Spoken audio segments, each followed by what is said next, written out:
Welcome to Work the Left Side. Happy to announce tonight's guest is the Jester JayRow Lewis. How are we doing, buddy? You good? Yeah, I'm good, man. How are you? How are you doing? 5 mate. Looking forward to this chat. Obviously before I hit record, we was talking about it. And I just think, obviously you're somebody that works very closely with a lot of things that I like a lot. So I think it's just going to be, I'm going to be able to pick your brain about stuff. Obviously, BlackHeart, Wrestle Island, things like that. So yeah, man, I'm hyped. Yeah, same, man. Same. I'm looking forward to it. Definitely. Good stuff. So obviously, we'll address first of all, like the generic stuff that always gets brought up. I hate to do it, but it's kind of needs to be done. So I'm going to ask. Obviously, I know you train at the temple. I know, obviously, you're a student of Pete, or AKA Sean Only. That's indeed. Yeah, I love Pete.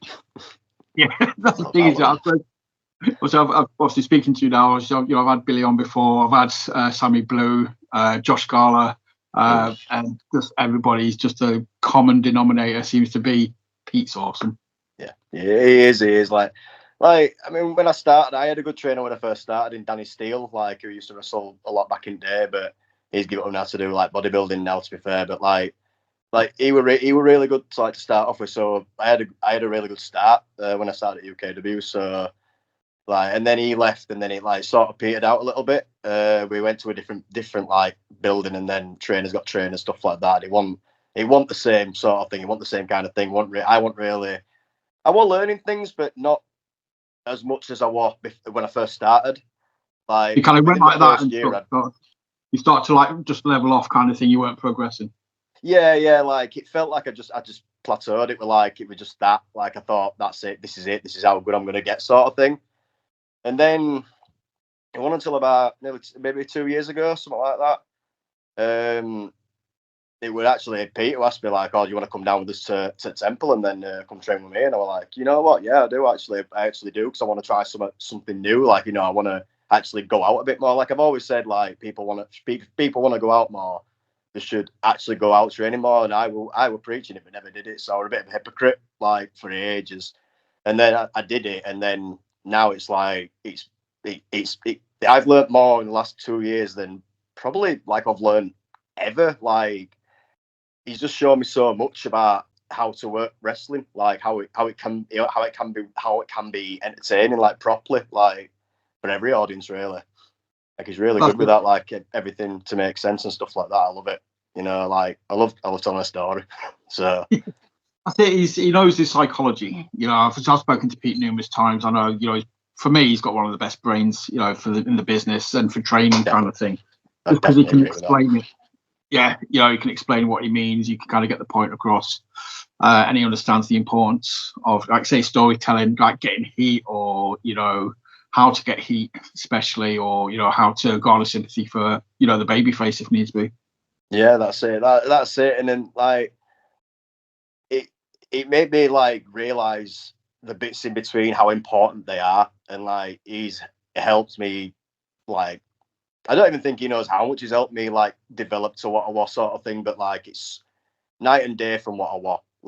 I feel like it anyway. Maybe that's a confidence or cockiness thing or whatever. But I feel like I've got so much better just in the last 2 years under Pete than any other time, really. I've trained at other places and tried other places, but I've never really felt like it were for me, sort of thing. And then, I say, I went to the temple, and then that's it. 2 years later, I still love it. I'm still training there to this day, sort of thing. That's it. So it never quite clicked. You were kind of going through the motions. You might have been learning a little bit, but nowhere near as much as what you should have been doing. Then the penny drops, falls into place. Say you go through the temple. Pete's sorting it out. You've got a good batch of guys over there as well, though. Like I said, I've mentioned names a minute ago who I've spoken to. And yeah, man, it seems like you've got a really good core group of guys over there. And you're all kind of getting out and about now as well into different places. Yeah, that's it. I mean, I can't think of one person that I don't like down at the temple. I like everyone there. Everyone who's just starting out with it, and those who've been there for a while.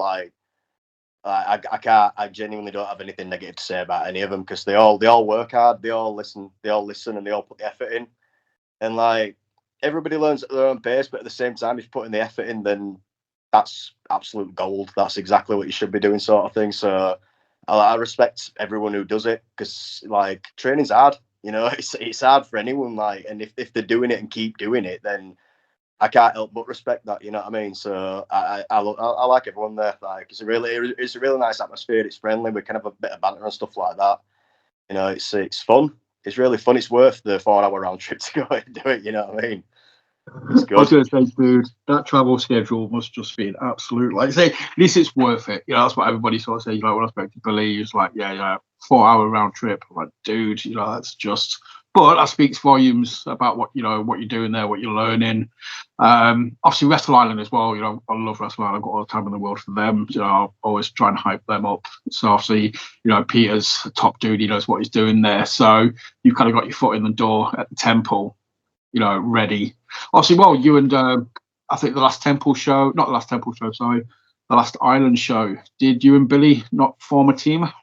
We did indeed. It's been, to be fair, that's been a little bit in pipeline for a while, but like this is the first time we've been able to properly execute. Well, it's not the first time, to be fair. The first time was a show that the Wrestle Island did called Wrestle Island 2.0. They're like a charity show, I think, like a little side show.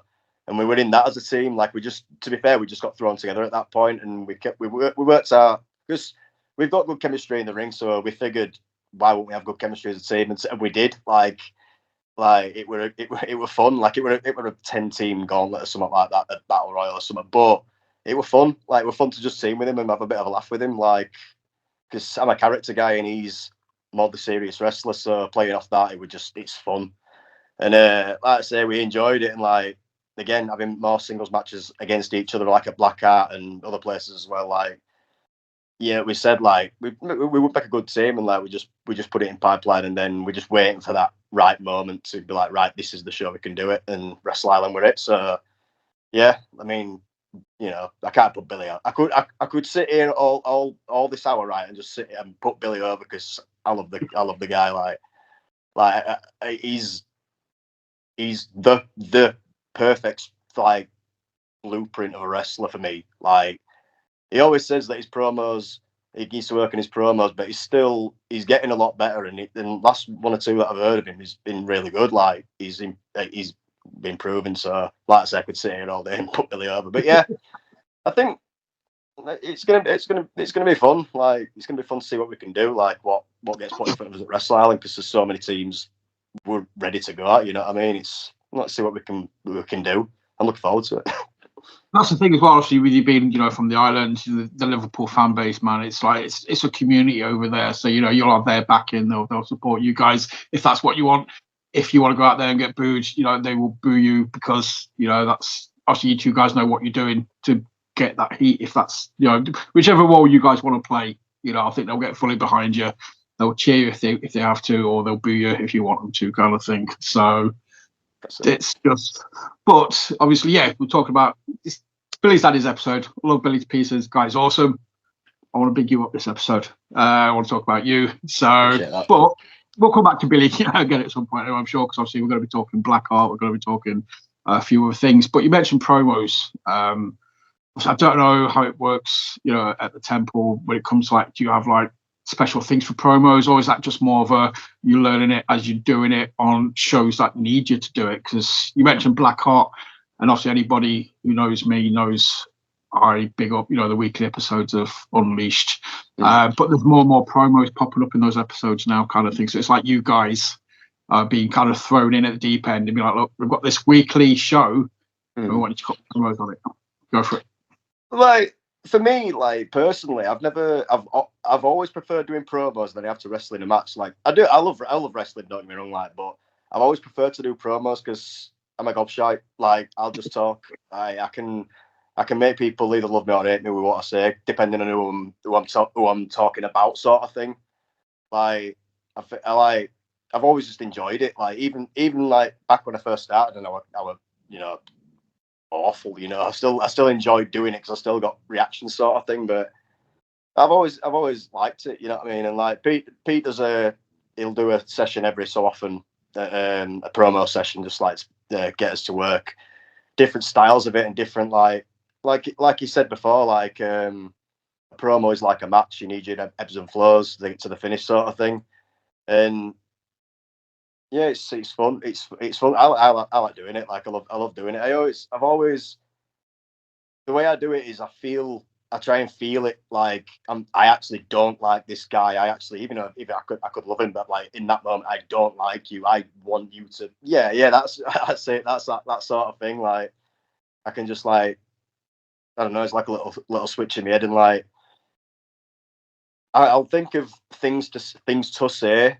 but then I'm like, I could be like CM Punk and just forget it and just go, all right, I'll say this instead, sort of thing. So there's a few times I've gone out with a mic and not actually known what I'm going to say. I've just gone out and gone, oh, okay, I guess I'm going this way, sort of thing. But I mean, I'd love to do more of them, and Unleashed is it's a good way to do it. But like with me having the Unleashed Championship at the minute, I'm doing more wrestling with it, which I love doing because I'm getting different opponents and it's good. And like I say, like I said before we start recording, I've got a lot of love for BlackHeart personally. Like, you know, I've been there since day one, and I love it. You know, it's massive shout out. I think again, I was just bigging up Wrestle Island, Blackheart. Again, I wouldn't hype them up as much as I do if I didn't love what they do, or love the people involved.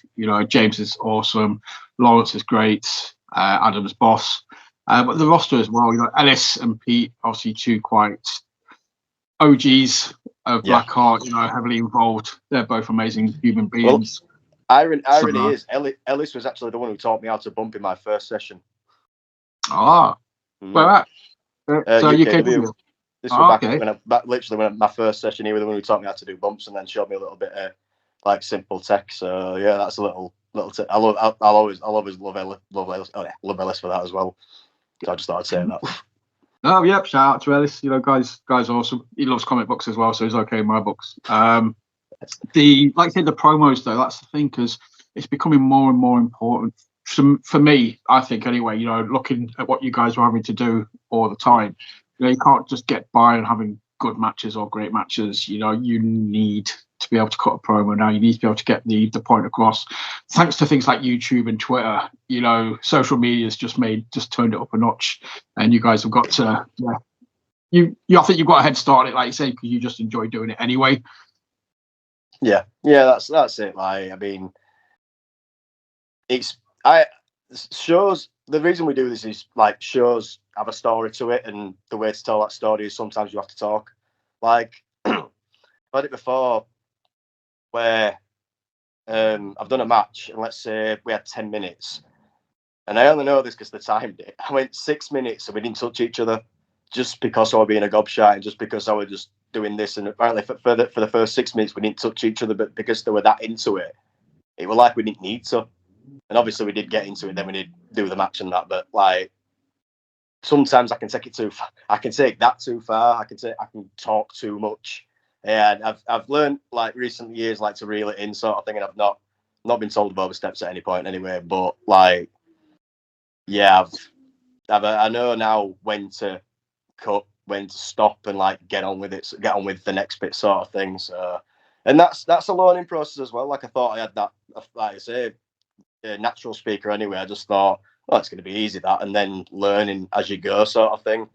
And yeah, then it wasn't until, like I say, I've started at Wrestling, I've done promo classes, that Pete showed me another different side to doing promos, which has really helped.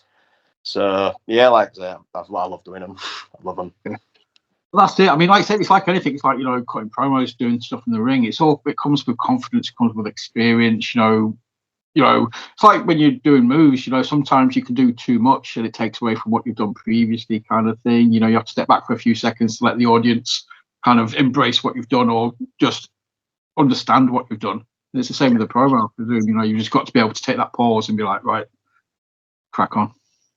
Yeah, that's it. Like, I mean, I can like personally do a lot of moves, but I tend not to in certain matches, because I know that the audience don't really.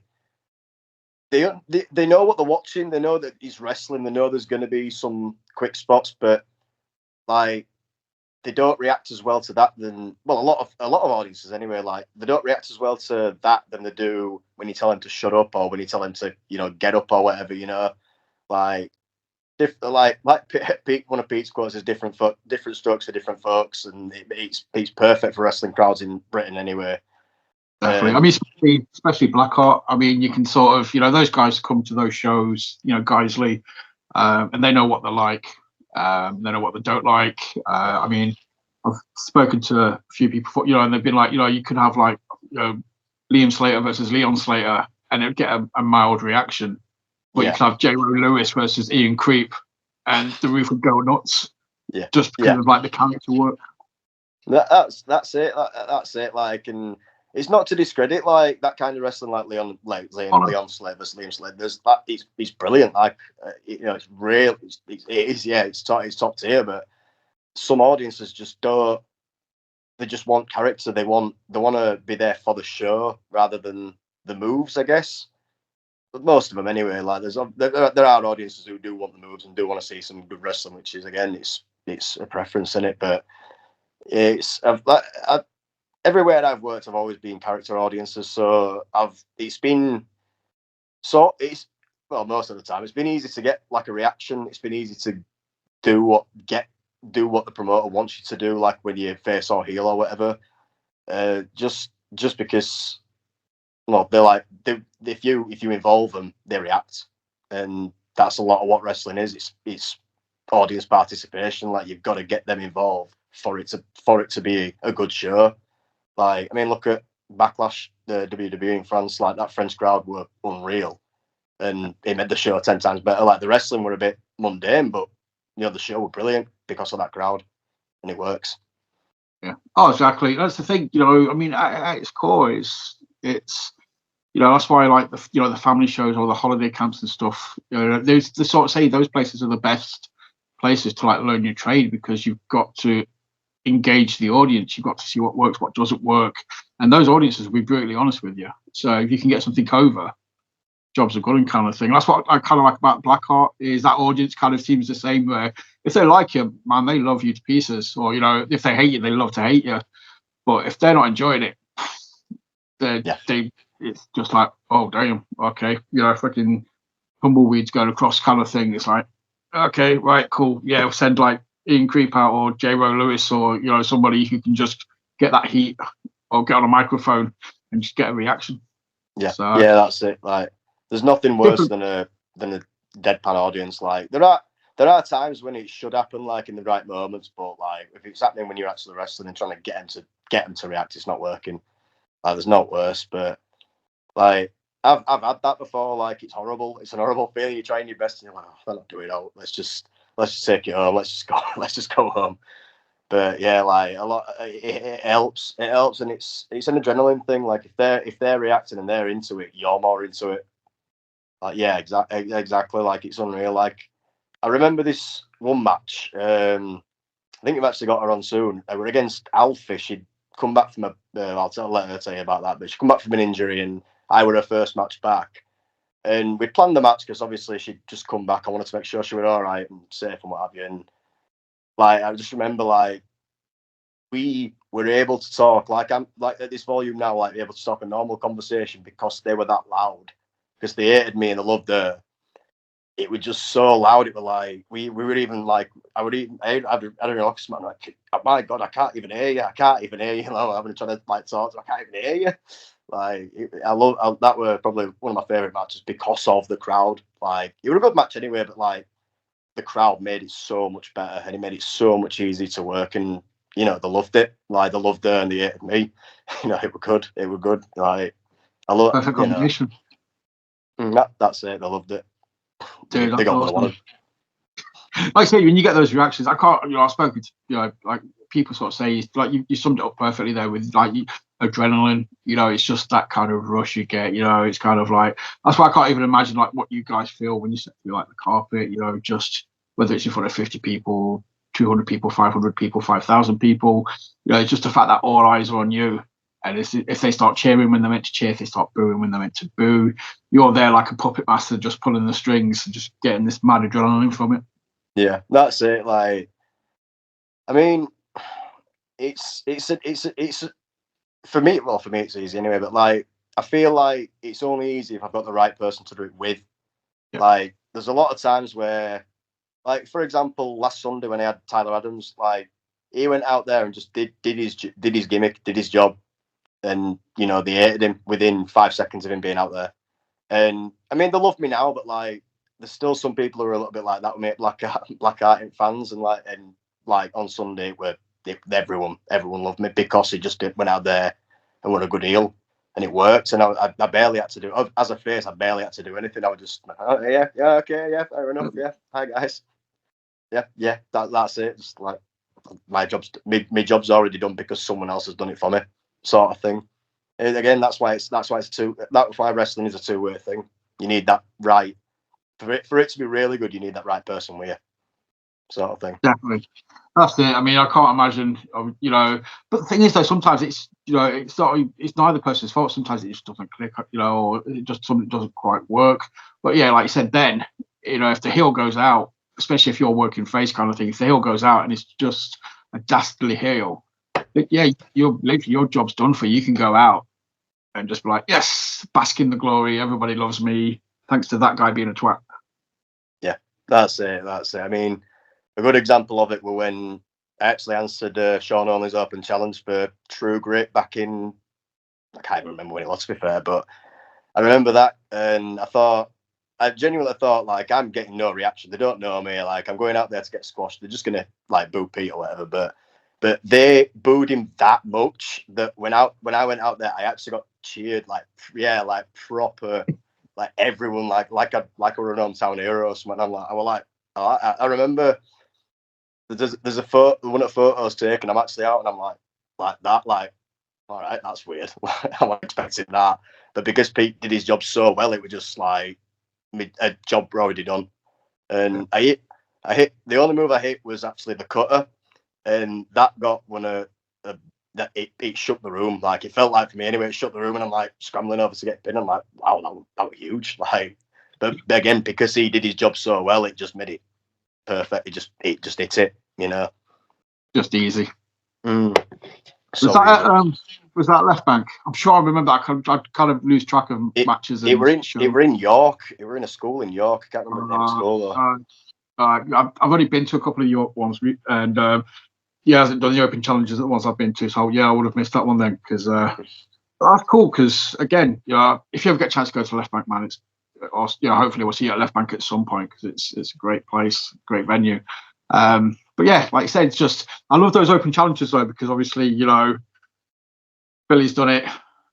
You've been there. Joey Cement turned up. Obviously Joel Cobra and El Bilzo, the second cousin removed from Billy O'Keefe and Young Horace. El Bilzo's there. It's like you guys getting to work with Pete, or Pete getting to work with you guys, and just give you that. It's just nice to get you out of somewhere that you already know. It's somewhere new, and it's just a new experience for you. Yeah. Like, as soon as he said, like, do you want to do it? I'm like, yeah, absolutely. Like, I mean, I didn't really know anyone in the locker room, but by the end of the show, I did. Like, I knew a lot of people after that. Like, it were good. It were a good experience for me. Like, it were beyond what I'd done before that. Like, it were, like, for me, it were there. Like, it were at the top of where I've been. Like, and it were a good experience, even though it were only a short match, but it, like, time don't matter in wrestling. You could have 10 seconds or 10 minutes. Like, make your time count. Make the time count. Make it count. And again, like I say, Pete. If without Pete, it wouldn't have happened. But yeah, I mean, with the open challenges, I mean, it puts a lot of people in a good place. Like, it puts a lot of people in a good position to be able to work with someone like Pete, who's been doing it for as long as he has. And you learn while you're in the ring with him. You learn to work. You learn to work with him in training anyway, but whilst you're in the ring with him, you learn to work as well. Like, and he always makes it easy. Like, I've faced Pete maybe 3 or 4 times now in different monikers, but like, it's always been easy. It's always been so easy. That's always like a lot of people, some people don't get that for a long time. Like I'll ask them like, oh, what's one of your dream matches? And they'll just mention whoever's training them, kind of thing. They're like, right, I want to fight my, this guy because he's trained me. It'll be awesome to get in the ring with him. But yeah, it seems like you've had that opportunity a few times, and that's just got to be smooth. It's got to be up there with like you and Billy in the ring kind of thing. It's that sense of being familiar with somebody so much that it's just easy. You can kind of relax and kind of. I don't know. Does it put more pressure on, or is it kind of pressure free? It depends on the situation, because like I've had it before where I faced someone that I've faced before. Like, say, this is just an example. This isn't what it was, but like I've had Wildcard Tommy Dillon, probably one of my most prolific opponents, and we're in a different situation where we're doing it. Like usually it'd be face heel, they'd be face, I'd be heel, or vice versa or whatever. And I think it was the first face match where I actually felt like I struggled with him. And again, like, it's a weird one. For me, it's a situational thing anyway. Like, I don't know if it applies to everyone, but I can usually, if I've worked someone a lot, I can usually have a good match. But there are times when it's like either maybe something might go wrong, or maybe there's something in the match you need to do and you might not. It's a weird one. Like, but it does. Don't align. The stars don't align all the time. It's what? Sorry. The stars don't align all the time. Something's just off a little bit. Yeah. Like there are times like you can recover it in the moment. Like if something does go wrong, like, but it doesn't always work out like that. I mean, wrestling, we get one take. We're in front of a live crowd. It's one of them things, isn't it? And yeah, like it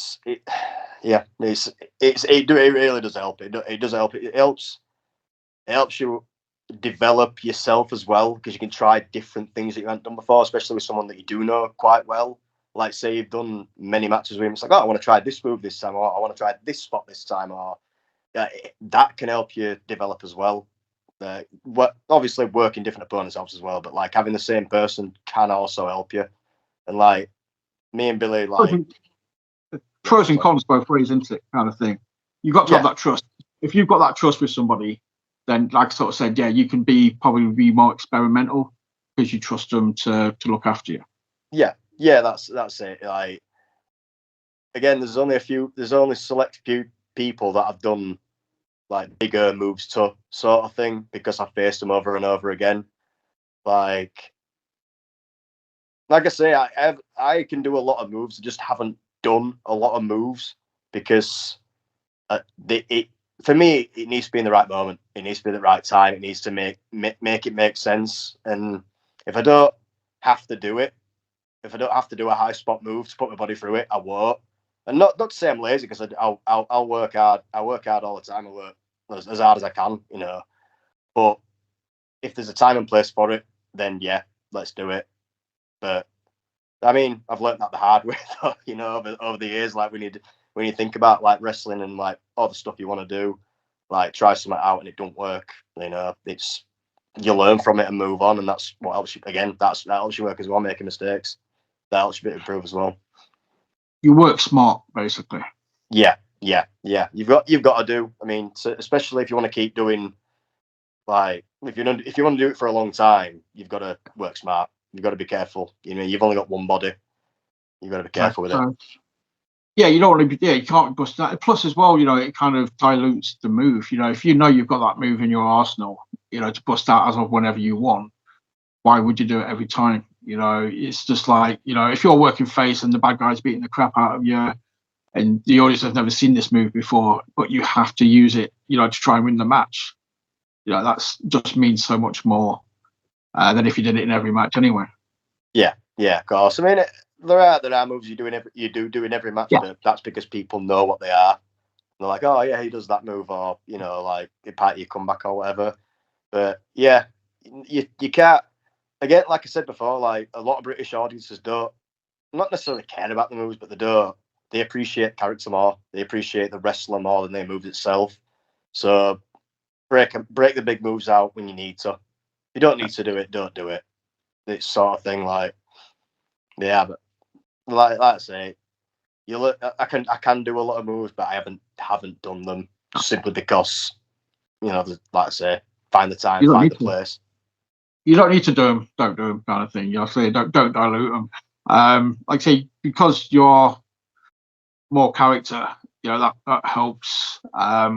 The Jester character, is that something that you kind of, from back in the UKW days, did you kind of have this as like a blueprint in your head when you started, or is it something that's kind of evolved over the years and it's kind of been tweaked from this to that, and you've kind of, you're where you are now, eventually, kind of thing? Yeah, well, I will say that I never came up with a Jester gimmick. It wasn't my idea at all. Like, I wanted to be something completely different, like dark, talky guy, like I don't know, say for example, like a Paul Heyman, but in a wrestler form sort of thing. And like I said before, training under Danny Steele, like it was. I think it was the way I was selling some moves, maybe, or maybe how I would just presenting myself in training or whatever.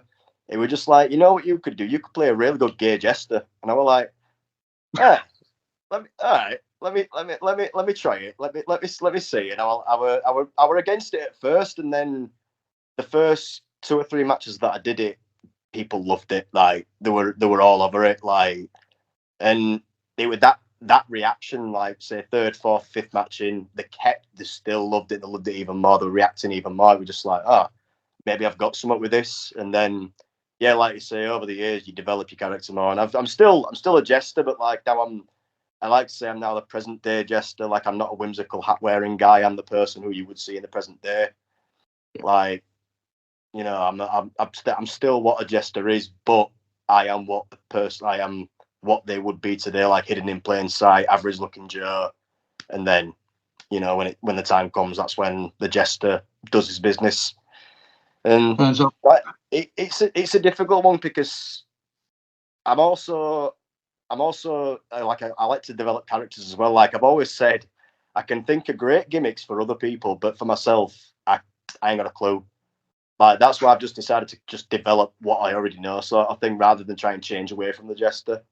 Like I tried it once or twice when I say I turned heel or turned face, but it just never felt right. It never felt what I could do right. So I just went back to the Jester moniker.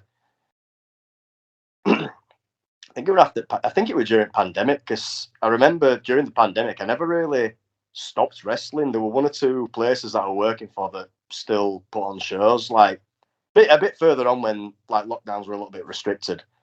But I remember trying something new then, and it wasn't clicking, it wasn't working. And I were a heel down where it was, down in Coventry. I were a heel there, and I tried a different kind of heel, and it wasn't clicking. So I went back. I just switched straight back to Jester, and they hated it again. Like they reacted more to it. So I was like, right, fine, that's what's going to work. I'm going to keep it. And like if it ain't broke, don't fix it. So sorry. If it ain't broke, don't fix it. Basically. Exactly. And I learned from that.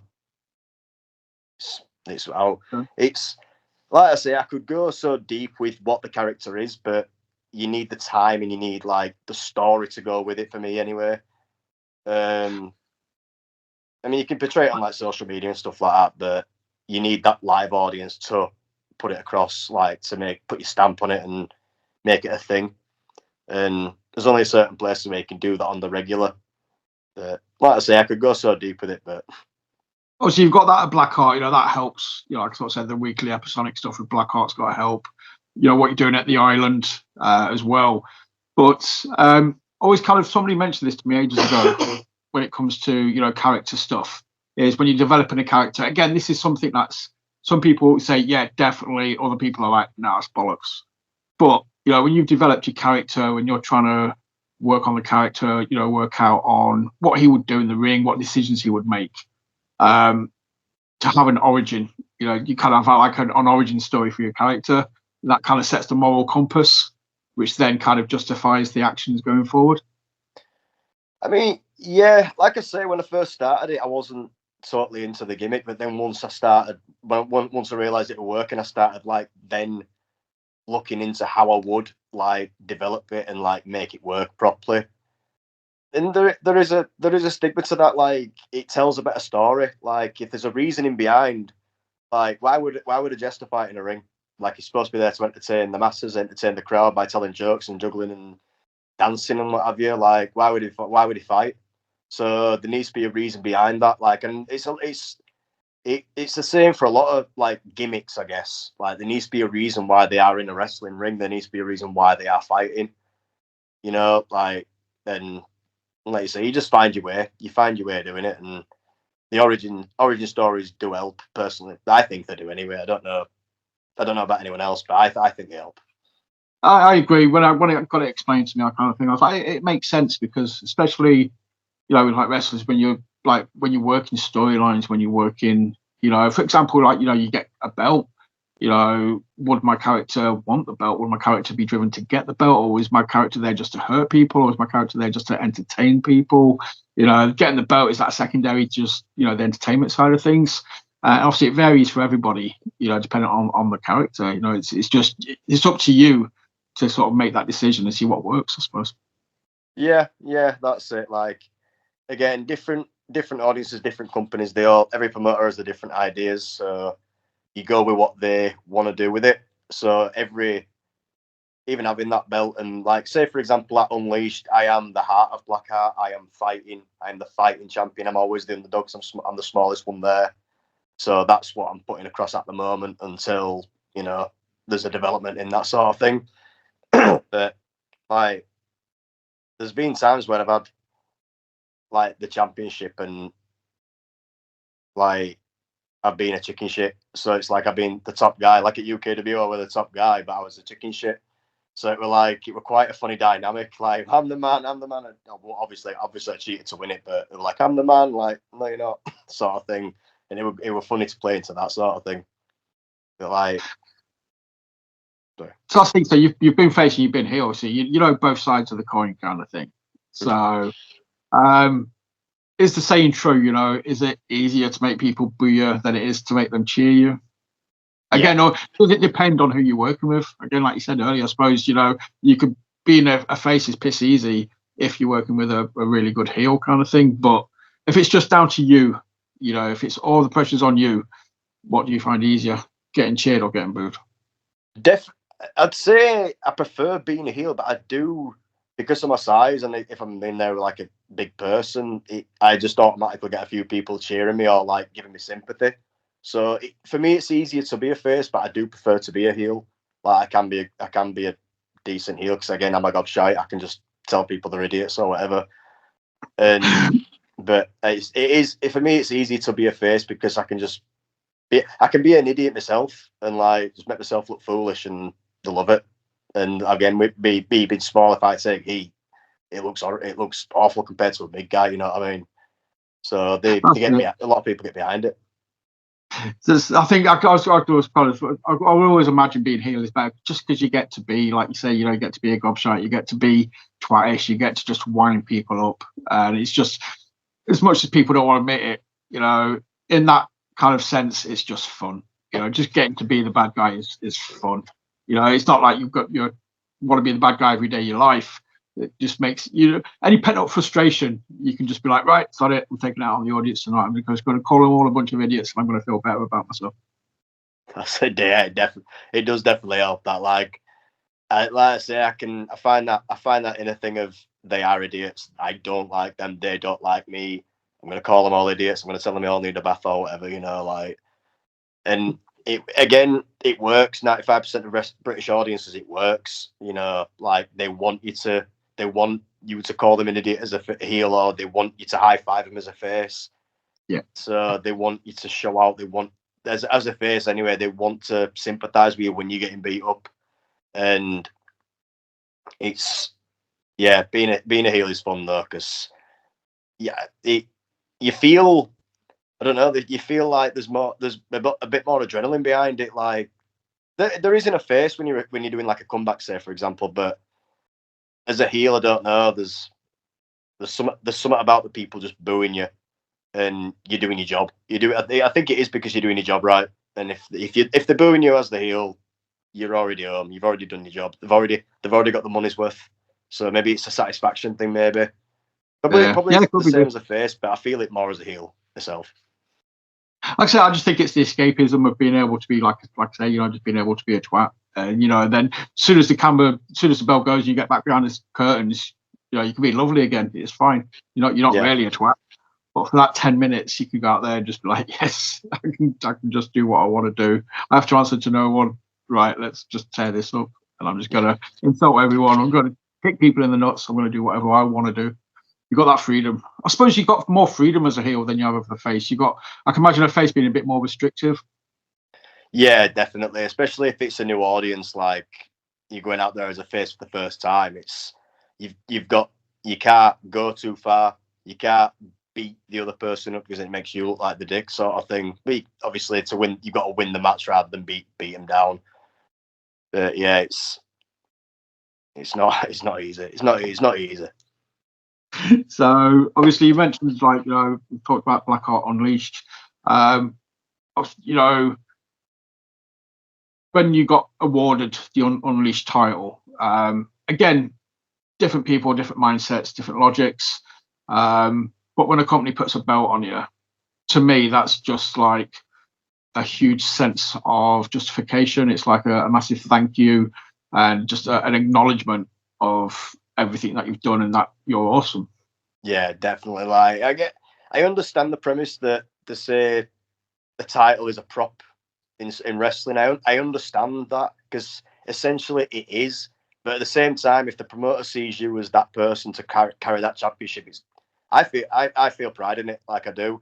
Like no matter what who the company or no matter how small, big or whatever, if they hand me a title because they feel like I can be the one to carry it, then I'm going to be happy about it. I'm going to be proud. Yeah, exactly. I'm going to pat myself on the back about that. I've done something right to be that champion, and I've done something right to carry that name, sort of thing. And same with Unleashed, like I say, like I said before, I've got a lot of personal love for BlackHeart because I've known Lawrence since I was 7 years old. Like we went to school together and stuff like that. And I actually dragged him into training to get him into wrestling. To be fair, and then he took his own way and started BlackHeart with James. So, and the like I always said, like because I've known you so long and because he's one of my best friends. Like he's legit, like outside the ring, inside the ring, inside wrestling, outside wrestling. He is one of my best friends, and I've always said, look, don't ever, unless you feel like I deserve it, don't ever put me in a position of main event or big time. Like I want to earn it. I want to put the work in, just so that people can't turn around and say, oh, nepotism, or it's because he's your friend or whatever.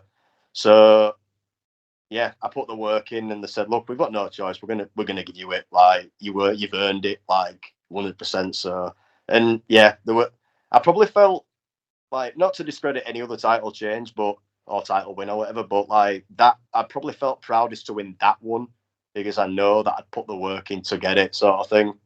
So I were really proud. That's like again, yeah. I feel pride in winning titles because, like I said, the promoter see you as that person to carry that championship, and that's the whole point in it. Exactly.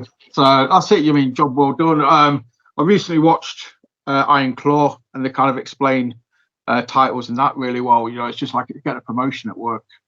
If you're doing your job really well, you get a promotion. You get given a belt. That's your promotion. That's taking you to the next level, kind of thing. Yeah. So yeah, I fully agree. I think anybody who gets a belt, I'll always take that as it's a massive deal. Pat yourself on the back. You're awesome. They wouldn't have done it if you were shit at what you do, basically. So keep doing what you're doing because it's obviously working. So exactly. So going forward, though, you've got the Unleashed belt. Are you obviously, you've said yourself, you've got to prove yourself. You've got to work for it. Nothing's going to be given. But at some point, we're going to see, Lewis versus Jepson. Are you be going for the main title? We'll see. We'll see what happens. Like at the moment, I'm just concentrating on what I'm doing with like defending the Unleashed title. But as time goes on, yeah, I mean, I've faced Jepson before a fair few times. I've even tagged with him a couple of times, and I'd love to do it. I'd love to work a little program with him. I would, but I'd also love to see what BlackHeart, I've got planned for me as well. After I've been Unleashed champion, let's see what they've got, because I know that both James and Loz love to tell a story. They love like making things, make sense, I guess, and like making it entertaining. So I want to see what they've got, like see what they've got planned. And like I'm one of them that I have done once or twice, but I've never really gone to someone and gone, oh, here's an idea for a story I've got. So I've always thought, no, I'll let them see that I can do things that they want before I say, right, here's what I'd like to try, or here's what I think we could do, or and it, I'm not one of them. I'm just one of them that'll do what I'm told. Like I'm there to wrestle because it's fun, So if the promoter wants me to act like an idiot for 2 minutes and get beat up in a minute, fine, cool, let's do it. If they want me to go out there and do a 20-minute match with someone like Billy who's got, never-ending tank or whatever, yeah, cool, fine, let's do it. Let's go out there and do it. And again, I'm not the boss of promotion.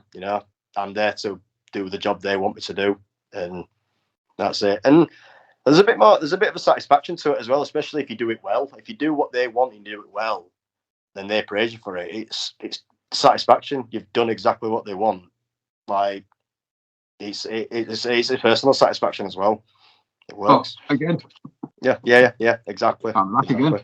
Do the champion. And why would you need to suggest anything if you're happy with what they're doing as well? Even if you're not, obviously you'll do it if you're not happy, but I kind of imagine with at BlackHeart, especially, what they're suggesting, it's good stuff anyway. So you don't really need to, say anything yet, kind of thing. But obviously, you can do if you ever need to. But yeah, at the minute, it's all going well.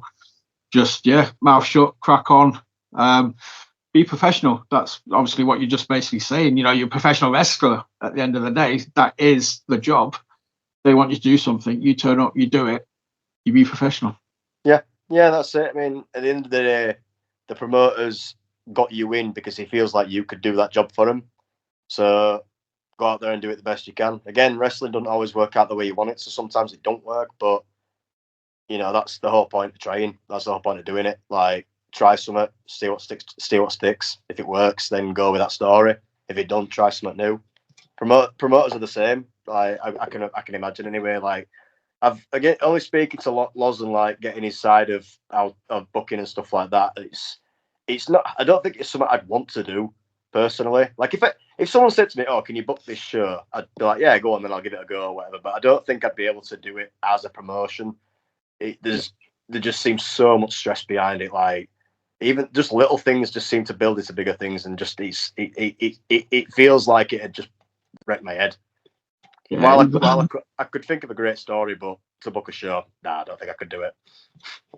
It's keeping everybody happy as well, though, isn't it? I'm trying to sort of then have that conversation and be like, right, okay, it's just so many, not even egos, but just so many people just like, I don't want to upset them. I don't want to upset them. I don't want to upset them. I just think, I couldn't do it. I'd just be like, oh, fuck it. Everybody wins. Nobody loses. Jobs are good and everybody's a champion.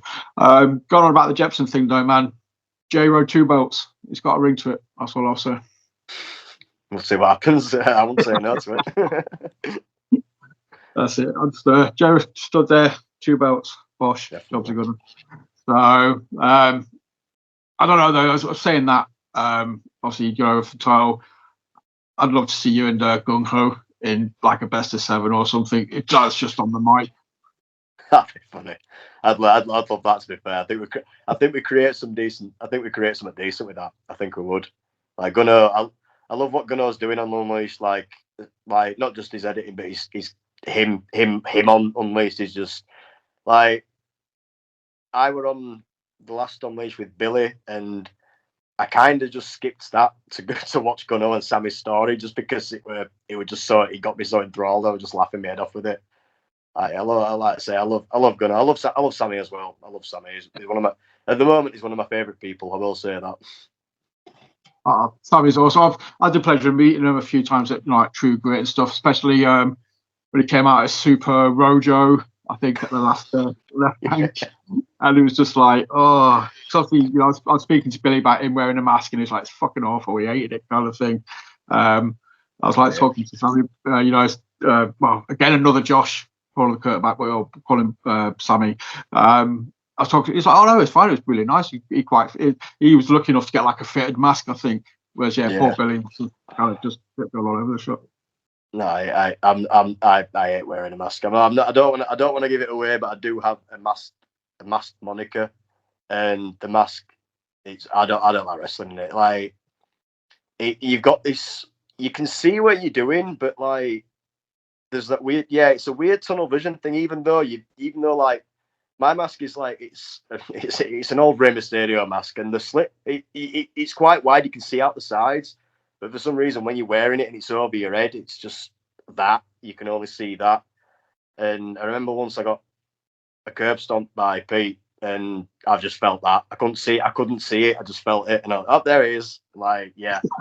It was fine. Like, it was just like, well, there he is. But usually I can see when he's coming, but I couldn't this time. I was like, oh, crap, no. Never mind. But no, I don't like wearing a mask. I don't mind doing it if I have to, but I prefer not to, sort of thing. Definitely not.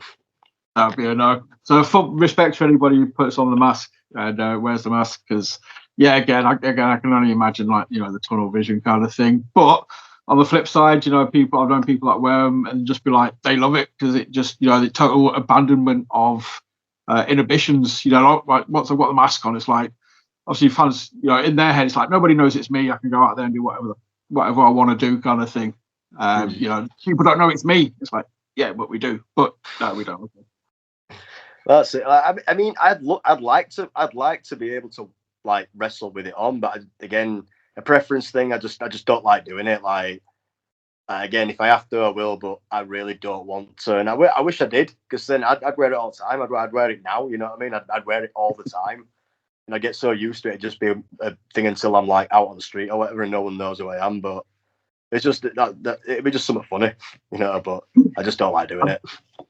I've just got images of the, have you seen like the proper OG like luchas in Mexico when they're all suited and booted? Like whenever they do like lucha traditions, and like they're going out for meals or they're just walking down the street and they've got like a freaking fitted suit on, but still got the lucha mask on. I just imagine you walk around doing everyday stuff, just be like, like my local Asda, suited and booted with a mask on. To be fair, I respect it because it's commitment to the part. I know it's pretty much gone now, but I'm a big believer in keeping some sort of kayfabe, especially, depending on where you are. And I respect them doing that because at least it means they're taking the craft seriously. Like, it means that it is a part of them, sort of thing.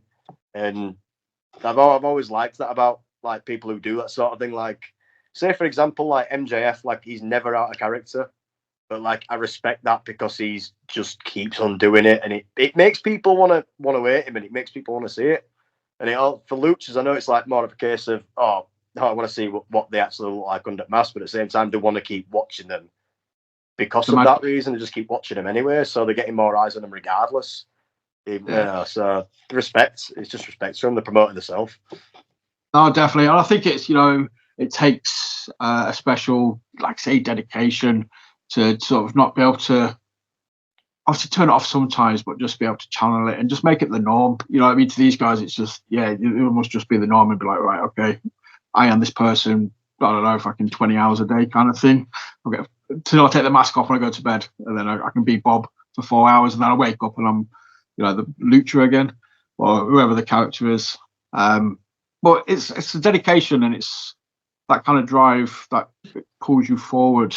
But with the Jester character, where's, what's the next step for him? Is he still, obviously he's going to be in a flux. He's constantly evolving. So where are we looking at the Jester being in 12 months? Any idea? Well, like I say, at the minute I'm developing the present day thing of the average everyday guy. So I want to lean more into that and see where I can go with that. Like, because to be fair, it were I got lent a book by I'm going to mention him again, Tommy Dillon. It was a story about the Jester, and it were it won. Like, again, when up until this was only recently, like a year ago or something. Up until that, I just thought, the Jester is this guy who entertains the kings and queens and the royal family and like their guests and stuff like that.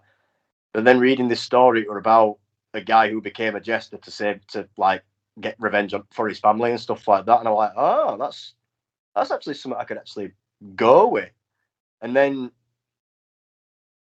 I figured then, like, I thought, well, I won't be like the old kind of jester with the whimsical hats and, like, you know, the cane and stuff like that and the, you know, fancy boots.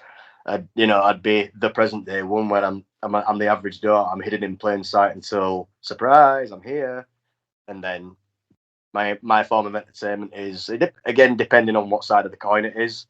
Like, if I'm a face, I entertain you people. I entertain the people by making a fool of the guy they hate, or as the heel, my entertainment is entertaining myself by beating up the guy they want.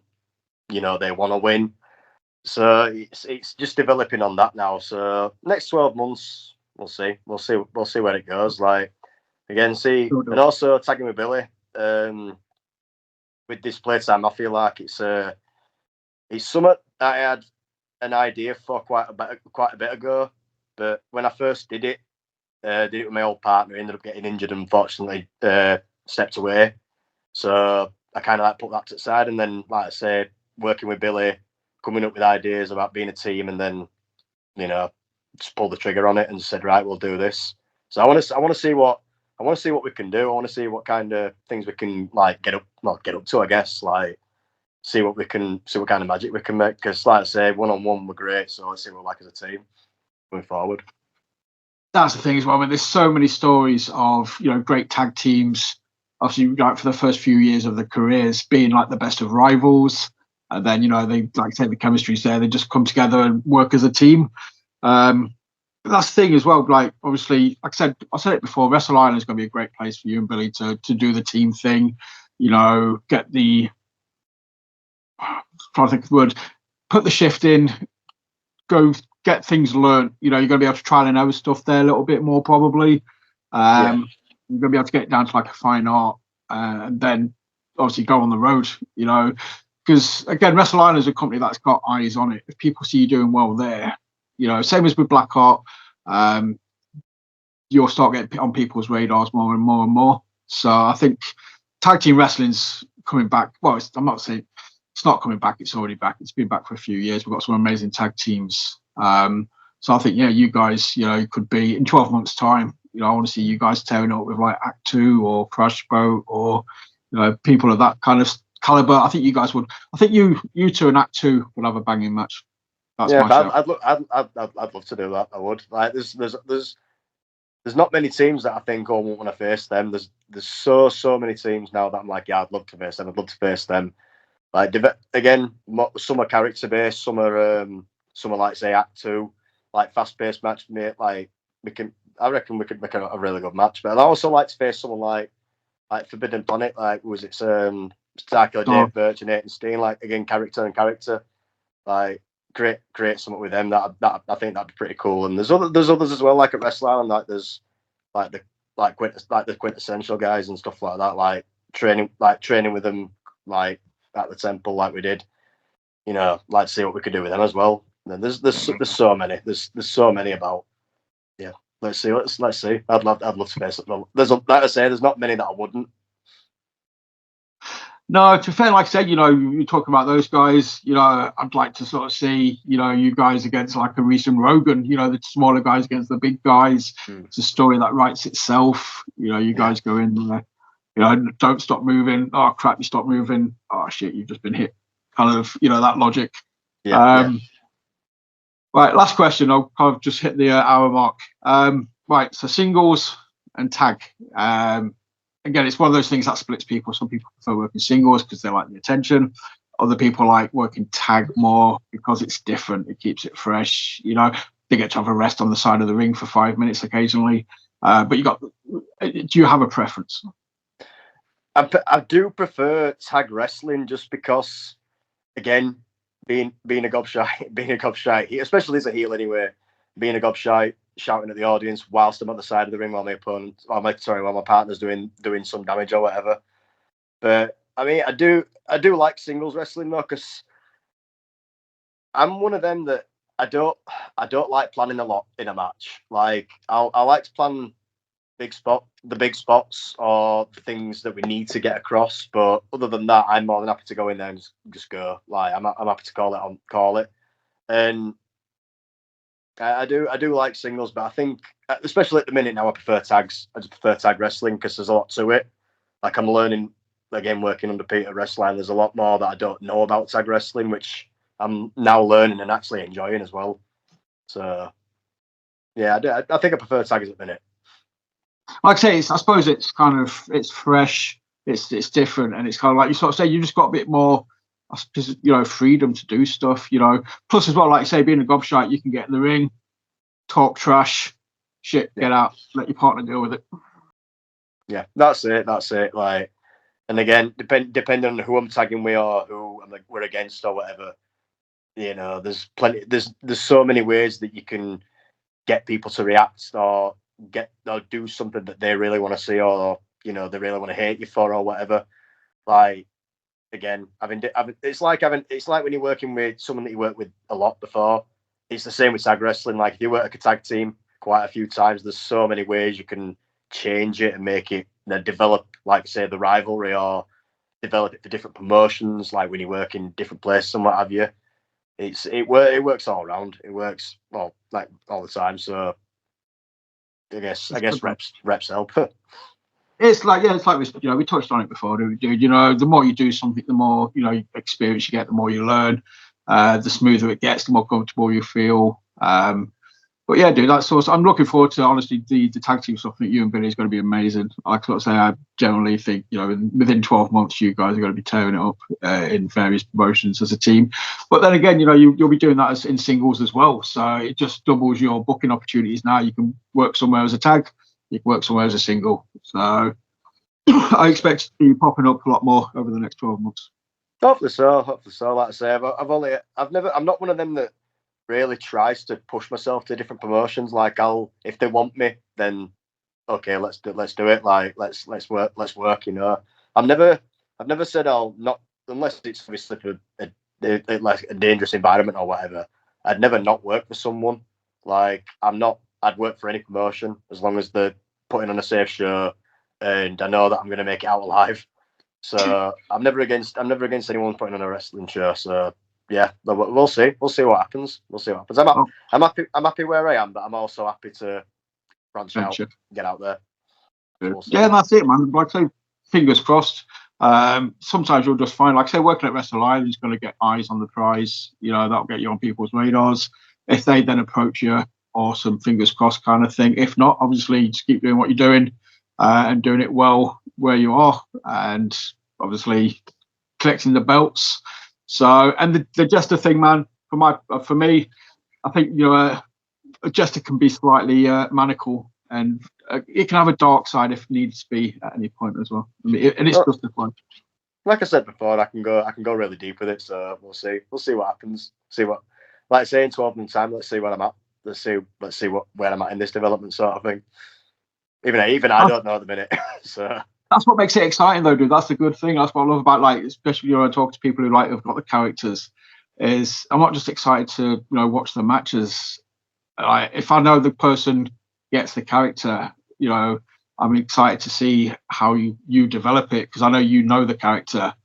I know you can do this or that, whatever's needed, and that's exciting. So I think as a fan, that pulls us towards people as well. And we're like, okay, I'm going to keep my eye on this guy because I think shit's going to get good, or shit's already good, but shit's going to get better. I hope so. Like that's what we strive to do in it. So definitely so. That's what I'm going to push for anyway. If it don't work, I'm moving to plan B. But if it works, then let's go. So if it don't work, tweak it, bend it, do what you got to do to make it work, and then exactly. So, dude, like I've kept you for longer than I said I would do, so apologies for that. No, that's all good. I've enjoyed it. Awesome. But plug your socials, let people know where they can see you on upcoming shows and stuff. And you've got pro wrestling tees as well, I believe. If you still got any t-shirts left, if you want to sell some merch. I do, yes, I do. Everything's at JayRow Lewis or Jester JayRow Lewis. So just find me on everything. Not a big fan of using Twitter, but everything else I'm pretty much on. So yeah, you'll find me anywhere. And as for promotions going forward, like I say, you'll find me at BlackHeart Wrestling. You also pretty soon you find me at Bolton Town Wrestling as well. And like having done, and one place I will say like I'd like to go back to again is PCW. I worked there. I had Billy and Shady Actress in a nightclub, and then after that we had I had Jack Johnson in. It was a kids play gym, which I'll never forget that. 'Cause the main event was a 7-on-7, and you can imagine what 14 wrestlers are going to do in a play gym. You know, yeah. I'm waiting for the footage of that because I want to see it back. But yeah, and like I say, I'm not opposed to working anywhere. If anyone wants me, then I'll go anywhere. There we go. Obviously, I'll tag you and stuff when this gets uploaded on social. So if you're not following JayRow already, please give the dude a follow. Keep your eyes peeled. If you're anywhere near a show that is on, go to the show. If he's a good guy, cheer him. If he's a bad guy, boo the shit out of him. Make him, give him that heat. But obviously, as always, hit like, hit subscribe, share, do the generic stuff you always do after watching a video on YouTube. Thank you for watching. Keep your eyes peeled. We've got some awesome stuff coming up. And yeah, that's it. So we will see you again very soon. Thank you for watching. Thank you. Bye-bye.